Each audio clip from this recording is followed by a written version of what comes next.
Dear students, welcome to chemistry class. इस lecture में हम स्पेक्ट्रोस्कोपी के बारे में पढ़ेंगे। स्पेक्ट्रोस्कोपी बेसिकली होता क्या है? ये एक टेक्निक है जिसमें मैटर और इलेक्ट्रोमैग्नेटिक रेडिएशन के इंटरेक्शन के बारे में हम स्टडी करते हैं। जब मैटर और इलेक्ट्रोमैग्नेटिक रेडिएशन इंटरेक्ट होता है तो मॉलिक्यूल्स में बहुत सारे चेंजेस आ सकते हैं। मॉलिक्यूल्स में इलेक्ट्रॉनिक ट्रांजिशन हो सकते हैं, मॉलिक्यूल्स का रोटेशन चेंज हो सकते हैं, मॉलिक्यूल का वाइब्रेशन चेंज हो सकते हैं, मॉलिक्यूल्स के न्यूक्लियर स्पिन चेंज हो सकते हैं, इलेक्ट्रॉनिक स्पिन चेंज हो सकते हैं। तो ये सारे के सारे जो चेंजेस हैं इनको हम रिकॉर्ड करते हैं एक ग्राफ के ज़रिए, जिसको हम स्पेक्ट्रा कहते हैं। फिर इसी स्पेक्ट्रा को इंटरप्रेट करके हम मॉलिक्यूल्स के बहुत सारे इंपॉर्टेंट प्रॉपर्टीज़ को डिराइव किया जाता है, डिटरमिन करते हैं, और मॉलिक्यूल के स्ट्रक्चर भी हम डिटरमिन करते हैं। तो ये एक पावरफुल टेक्निक है। इलेक्ट्रोमैग्नेटिक रेडिएशन के बारे में आपने लोअर क्लास में पढ़ा है। Electromagnetic radiation basically A form of energy का एक फॉर्म है। और इलेक्ट्रोमैग्नेटिक रेडिएशन जो है वेव फॉर्म में प्रोपोगेट करते हैं, डिसकंटिन्यूस वेव फॉर्म में प्रोपोगेट करते हैं, in small bundle unit form में प्रोपोगेट करते हैं, और इस तरीके के स्मॉल डिस्क्रीट पैकेट को हम फोटॉन और क्वांटा कहते हैं। इलेक्ट्रोमैग्नेटिक रेडिएशन में दो कंपोनेंट होती है, एक इलेक्ट्रिक फील्ड और मैग्नेटिक फील्ड। दोनों कंपोनेंट एक दूसरे के परपेंडिकुलर होती है, परपेंडिकुलर में प्रोपोगेट करते हैं, और दोनों component direction of propagation of electromagnetic radiation का भी परपेंडिकुलर होता है। ये सिंपल एक प्रोटोटाइप है इलेक्ट्रोमैग्नेटिक रेडिएशन का, जिसमें दोनों कंपोनेंट दिखाया गया है डिफरेंट कलर के थ्रू, और दोनों कंपोनेंट जो है मैग्नेटिक और इलेक्ट्रिक फील्ड एक दूसरे के परपेंडिकुलर में प्रोपोगेट कर रहे हैं। जब आप इलेक्ट्रोमैग्नेटिक रेडिएशन की एनर्जी देखते हैं तो हम इलेक्ट्रोमैग्नेटिक रेडिएशन की एनर्जी जो है वो दो पैरामीटर के ज़रिए डिटरमिन करते हैं। फ्रीक्वेंसी के ज़रिए हम डिटरमिन कर सकते हैं, और सेकंड हम वेवलेंथ के ज़रिए डिटरमिन करते हैं। जब आप इलेक्ट्रोमैग्नेटिक रेडिएशन का एनर्जी और फ्रीक्वेंसी और वेवलेंथ के रिलेशनशिप देखते हैं तो फ्रीक्वेंसी और एनर्जी के बीच डायरेक्टली रिलेशन है।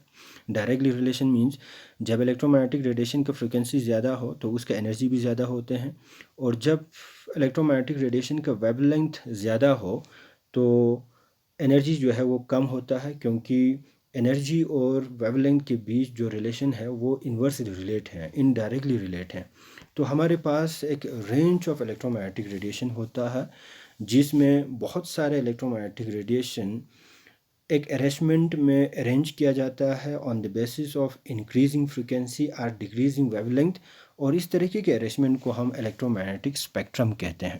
तो इस इलेक्ट्रोमैग्नेटिक स्पेक्ट्रम में हमारे पास रेडियो वेव रीजन है, माइक्रोवेव रेडिएशंस हैं, इंफ्रारेड रेडिएशन है, विजिबल रेडिएशन है, अल्ट्रावायलेट रेडिएशन है, एक्सरे हैं, हमारे पास गामा रेडिएशंस हैं। और जब आप इन सारे के सारे इलेक्ट्रोमैग्नेटिक रेडिएशंस का फ्रीक्वेंसी, वेवलेंथ और एनर्जी देखते हैं तो रेडियो फ्रिक्वेंसी से जब आप गामा रेडिएशन की तरफ चले जाते हैं तो फ्रिक्वेंसी इंक्रीज़ हो रहे हैं और एनर्जी भी इंक्रीज़ हो रहे हैं। जब आप वेवलेंथ देखते हैं तो रेडियो फ्रिक्वेंसी से गामा रेडिएशन की तरफ जो वेवलेंथ है वो डिक्रीज़ हो रहा है। ये आपको बता रहे हैं कि एनर्जी और फ्रिक्वेंसी का डायरेक्ट रिलेशनशिप है, और एनर्जी और वेवलेंथ का जो रिलेशनशिप है वो इनडायरेक्ट रिलेशनशिप है। और जितने भी हमारे पास डिफरेंट इलेक्ट्रोमैग्नेटिक रेडिएशन हैं, सारे के सारे इलेक्ट्रोमैग्नेटिक रेडिएशन का मॉलिक्यूल्स पे, सिस्टम पे एक डिफरेंट इफ़ेक्ट कास्ट करते हैं। फॉर एग्जांपल, अगर आप रेडियो वेव रीजन के इलेक्ट्रोमैग्नेटिक रेडिएशन यूज़ करते हैं तो मॉलिक्यूल के न्यूक्लियस के स्पिन या इलेक्ट्रॉन के स्पिन चेंज हो जाते हैं, और इस तरीके की चेंजिंग को हम एक अलग टेक्निक के ज़रिए स्टडी करते हैं, जिसको हम NMR/ESR कहते हैं, न्यूक्लियर मैग्नेटिक रेजोनेंस या इलेक्ट्रॉन स्पिन रेजोनेंस कहते हैं। और जब आप माइक्रोवेव रीजन के इलेक्ट्रोमैग्नेटिक रेडिएशन इंसिडेंट करते हैं तो मॉलिक्यूल में रोटेशन चेंज होते हैं, रोटेशनल एनर्जी लेवल चेंज हो जाते हैं। तो इस तरीके के रोटेशनल एनर्जी लेवल चेंजेस को हम स्टडी करते हैं एक नए टेक्निक के ज़रिए, जिसे हम रोटेशनल स्पेक्ट्रोस्कोपी कहते हैं। हमारे पास वाइब्रेशनल स्पेक्ट्रोस्कोपी होती है, जिसमें जो रेडिएशन हम यूज़ करते हैं वो इंफ्रारेड रीजन के इलेक्ट्रोमैग्नेटिक रेडिएशन यूज़ करते हैं, और इस रीजन के इलेक्ट्रोमैग्नेटिक रेडिएशन मॉलिक्यूल के वाइब्रेशंस को चेंज करते हैं, वाइब्रेशनल एनर्जी लेवल चेंज होता है। विजिबल और अल्ट्रावायलेट रीजन के इलेक्ट्रोमैग्नेटिक रेडिएशन मॉलिक्यूल के इलेक्ट्रॉनिक ट्रांजिशन को चेंज करते हैं, इलेक्ट्रॉनिक एनर्जी लेवल्स को चेंज करते हैं। मॉलिक्यूल में इलेक्ट्रॉनिक ट्रांजिशन होता है लोअर एनर्जी लेवल से इलेक्ट्रॉन प्रमोट होकर हायर एनर्जी ऑर्बिटल में चले जाते हैं। तो इस तरीके के जो इलेक्ट्रॉनिक चेंजेस हैं इनको हम एक अनदर स्पेक्ट्रोस्कोपिक टेक्निक के ज़रिए स्टडी करते हैं, जिसे हम इलेक्ट्रॉनिक स्पेक्ट्रोस्कोपी कहते हैं। और जब आप हायर एनर्जी वाले इलेक्ट्रोमैग्नेटिक रेडिएशन यूज़ करते हैं तो उस वजह से मॉलिक्यूल आयोनाइज होता है, मॉलिक्यूल के एटम से इलेक्ट्रॉन बाहर निकल जाते हैं, बाहर इजेक्ट होता है। तो इस तरीके के इफ़ेक्ट को हम अलग एक स्पेक्ट्रोस्कोपी के ज़रिए स्टडी करते हैं, जिसे हम मास स्पेक्ट्रोमीट्री कहते हैं।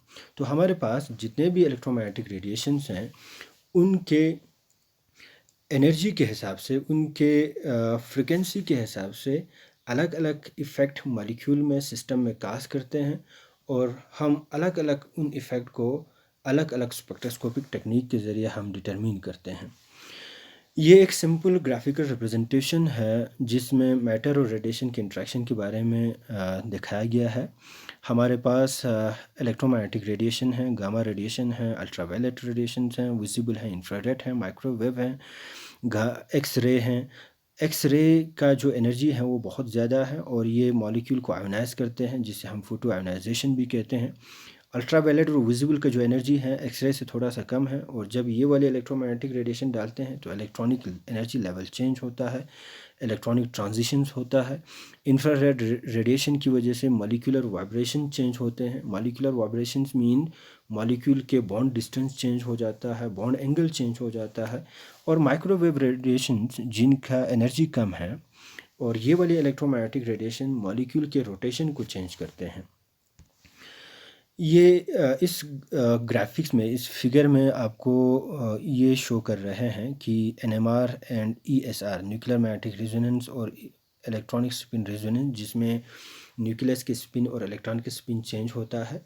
और इस स्पिन को चेंज करने के लिए जो इलेक्ट्रोमैग्नेटिक रेडिएशन चाहिए वो हमें रेडियो फ्रिक्वेंसी के रीजन्स में मिलते हैं। तो रेडियो फ्रिक्वेंसी की वजह से न्यूक्लियस के स्पिन और इलेक्ट्रॉन के स्पिन चेंज हो जाता है। इनको एक अलग टेक्निक के ज़रिए हम स्टडी करते हैं। माइक्रोवेव रीजन के इलेक्ट्रोमैग्नेटिक रेडिएशंस मॉलिक्यूल्स के रोटेशन को चेंज करते हैं। इंफ्रारेड रेडिएशंस के रीजन्स मॉलिक्यूल में वाइब्रेशनल चेंजेस लाते हैं, और इस वाइब्रेशन चेंज को हम चेंज ऑफ कॉन्फ़िगरेशन भी कहते हैं। और इलेक्ट्रॉनिक डिस्ट्रीब्यूशन चेंज होता है जब आप इलेक्ट्रोमैग्नेटिक रेडिएशन यूज़ करते हैं in the region of visible and ultraviolet radiation. और जब आप एक्स-रे और गामा रेडिएशन डाल देते हैं तो मॉलिक्यूल आयोनाइज होता है, मॉलिक्यूल से इलेक्ट्रॉन जो है बाहर निकल जाते हैं, इजेक्ट होता है। क्वांटम मैकेनिकली जब आप देखेंगे तो जितने भी हमारे पास सिस्टम है, सिस्टम मीन्स जितने भी हमारे पास मॉलिक्यूल्स हैं, उन सारे के सारे मॉलिक्यूल में बहुत सारे डिफरेंट एनर्जी लेवल्स होता है।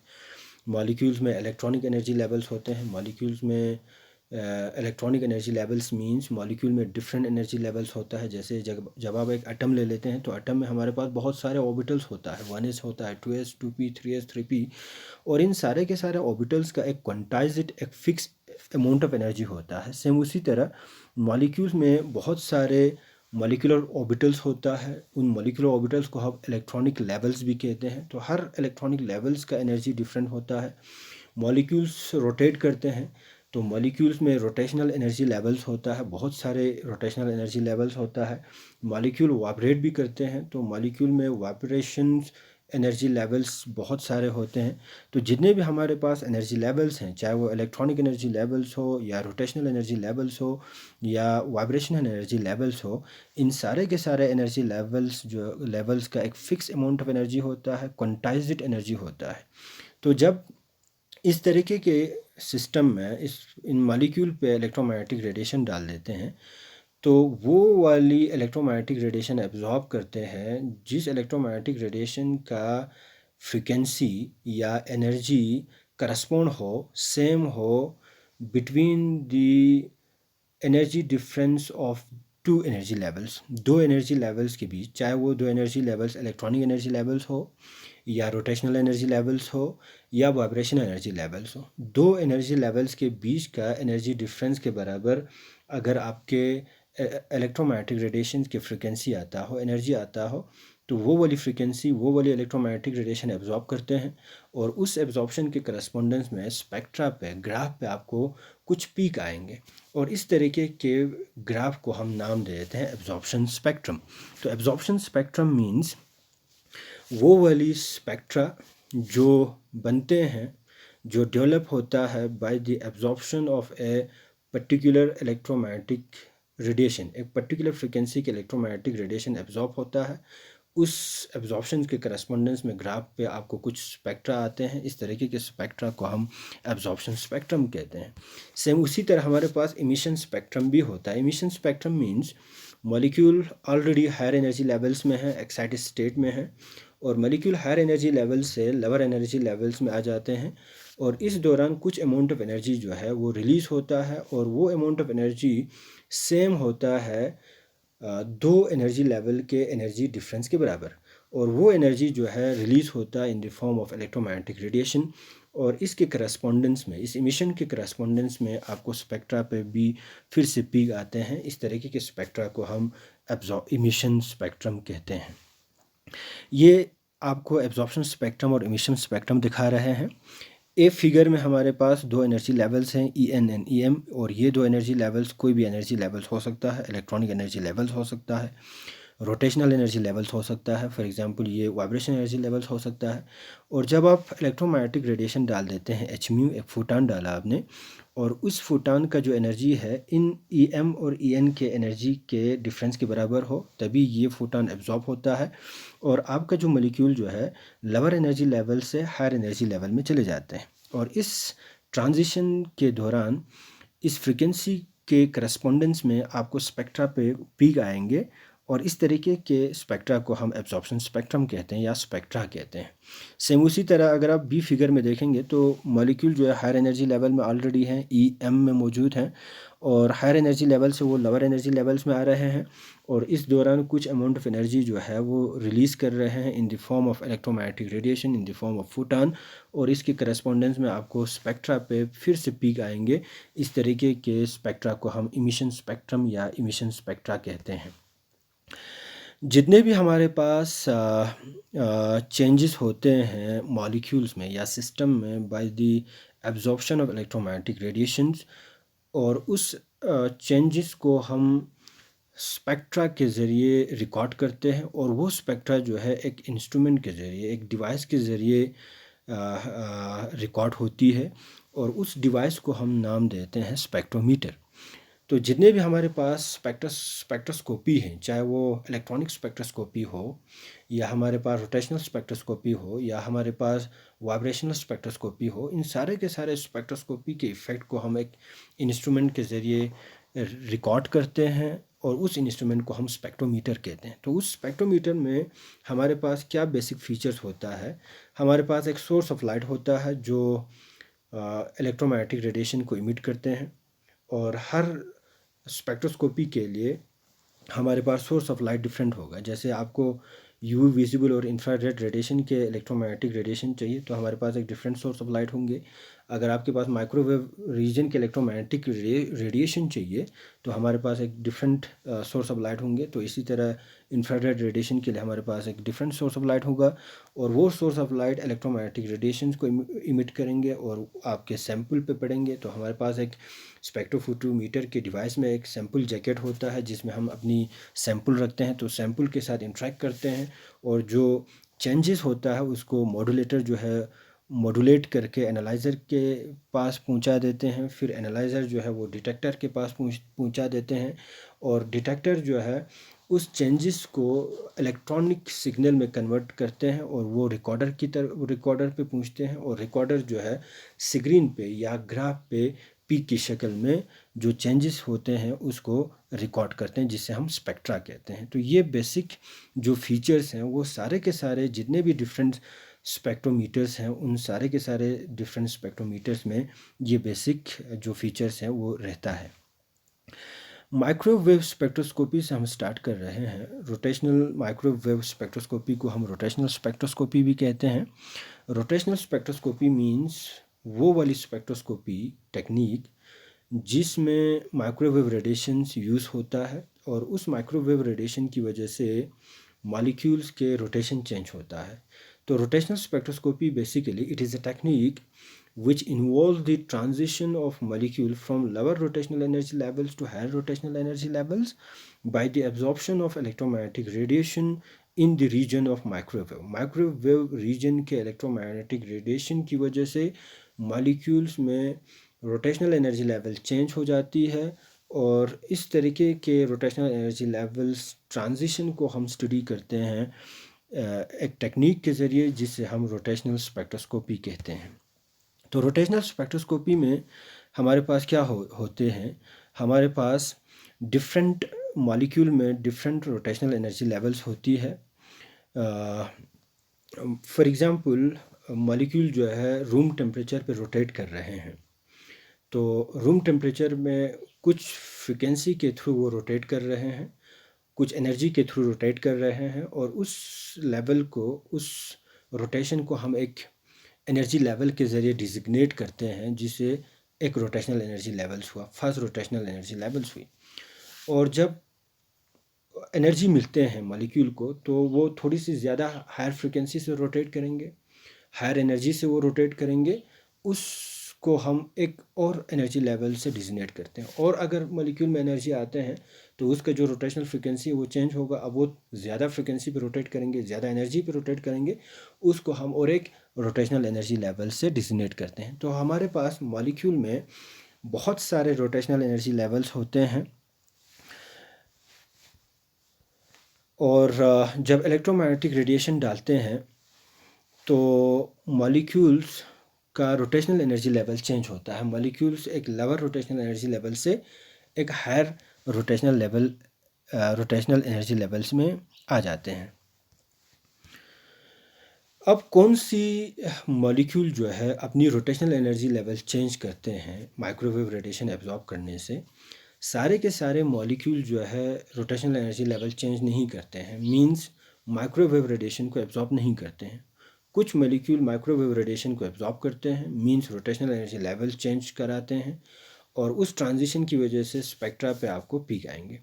तो कौन से मॉलिक्यूल माइक्रोवेव रेडिएशन को एब्जॉर्ब करते हैं, मींस माइक्रोवेव एक्टिव हैं? कौन से मॉलिक्यूल माइक्रोवेव रेडिएशन को एब्जॉर्ब नहीं करते हैं, मींस माइक्रोवेव इनएक्टिव है। अब इलेक्ट्रोमैग्नेटिक रेडिएशन को एब्जॉर्ब करने के लिए मॉलिक्यूल में डायपोल मूवमेंट होनी चाहिए, एक परमानेंट डायपोल मूवमेंट होनी चाहिए। Permanent dipole movement means, for example हम एक मॉलिक्यूल ले लेते हैं HCl मॉलिक्यूल, जिसमें हाइड्रोजन और क्लोरीन के जो इलेक्ट्रोनेगेटिविटी है वो डिफरेंट है। हाइड्रोजन का कम है, क्लोरीन का ज़्यादा है, तो हाइड्रोजन पे एक पार्शियल पॉजिटिव चार्ज डेवलप होंगे, क्लोरीन पे एक पार्शियल नेगेटिव चार्ज डेवलप होंगे, और हाइड्रोजन क्लोरीन मॉलिक्यूल में एक पोलरिटी आएंगे। और उस पोलरिटी को डिटरमिन करने के लिए हमारे पास एक पैरामीटर है जिसको हम डायपोल मूवमेंट कहते हैं। तो dipole movement means it is a parameter which determines the polarity in A molecule. Molecule में कितनी पोलरिटी है उसको डिटरमिन करते हैं। तो डायपोल मूवमेंट जो है एक वेक्टर क्वांटिटी है जिसका एक मैग्नीट्यूड होगा, और साथ ही साथ उसका एक डायरेक्शन होती है। तो जब मॉलिक्यूल रोटेट करते हैं, तो मॉलिक्यूल रोटेट करने से डायपोल मूवमेंट का जो साइन है, जो डायरेक्शन है, वो चेंज हो जाता है, और उस वजह से आपको एक वेव फॉर्म का ऑसिलेटिंग डायपोल मूवमेंट क्रिएट हो जाते हैं। और यही ऑसिलेटिंग डायपोल मूवमेंट जो है इलेक्ट्रोमैग्नेटिक रेडिएशन के इलेक्ट्रिक फील्ड के साथ कपल होता है, इंटरेक्ट करते हैं, और इलेक्ट्रोमैग्नेटिक रेडिएशन एब्जॉर्ब करते हैं। तो माइक्रोवेव रीजन्स को एब्जॉर्ब करने के लिए मॉलिक्यूल में ऑसिलेटिंग डायपोल मूवमेंट होनी चाहिए। ऑसिलेटिंग डायपोल मूवमेंट तब क्रिएट होंगे जब मॉलिक्यूल में डायपोल मूवमेंट होगा। डायपोल मूवमेंट जब होंगे तो रोटेशन की वजह से डायपोल मूवमेंट का जो डायरेक्शन है वो चेंज होगा, ऑसिलेटिंग डायपोल मूवमेंट क्रिएट होंगे।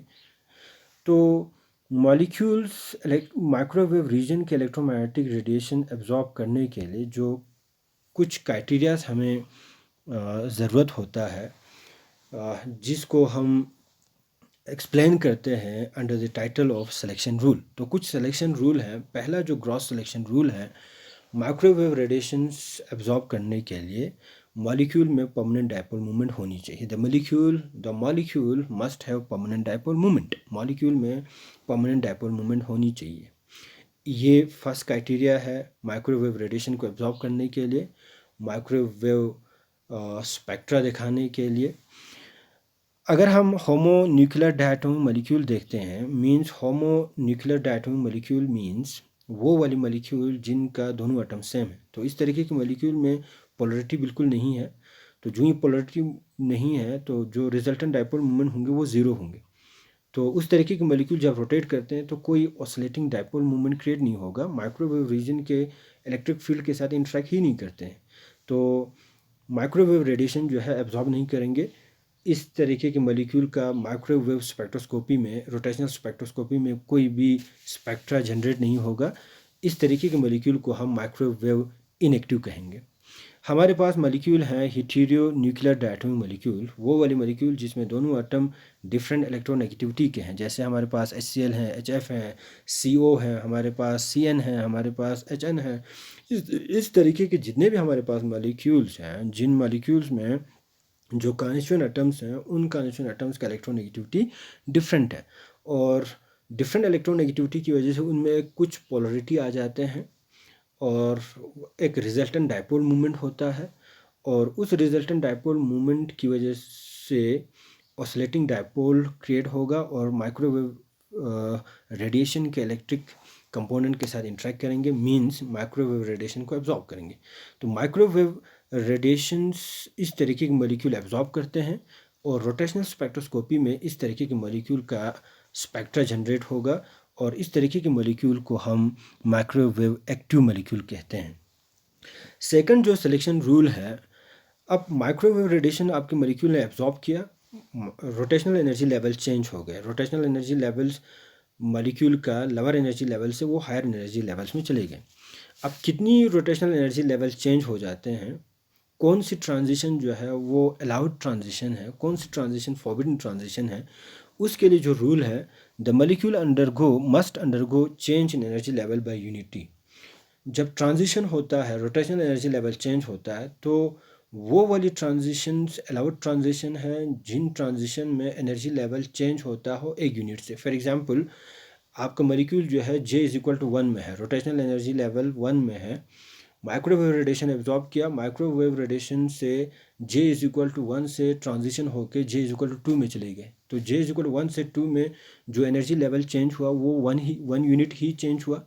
तो ये वाली जो ट्रांजिशन है वो अलाउड ट्रांजिशन है, ये ट्रांजिशन हो सकते हैं, और इस तरीके की ट्रांजिशन बहुत सारे मॉलिक्यूल दिखाते हैं, प्रोबेबिलिटी ज़्यादा है, और स्पेक्ट्रा पे जो पीक आएंगे उस पीक का इंटेंसिटी बहुत होता है। J=1 से J=2 में जा सकते हैं, J=2 से J=3, J=3 से J=4, J=4 से J=5। ये सारे के सारे जो ट्रांजिशन होता है, जिस ट्रांजिशन में जो एनर्जी लेवल चेंज होता है वो एक यूनिट से चेंज अगर होता हो, तो ये सारे के सारे ट्रांजिशन अलाउड ट्रांजिशन है। और अगर आपका इलेक्ट्रॉनिक एनर्जी लेवल्स 2 से ज़्यादा चेंज होता हो, फॉर एग्जांपल J=1 से J=3 में जा रहे हैं, तो 2 यूनिट चेंज हो गया, J=1 से J=4, 5, 6, 7, जितने भी जिन ट्रांजिशन में रोटेशनल एनर्जी लेवल्स 2 से ज़्यादा हैं, 2 हैं, 3 हैं, 4 हैं, वो सारे के सारे ट्रांजिशन जो है फॉरबिडन ट्रांजिशन है।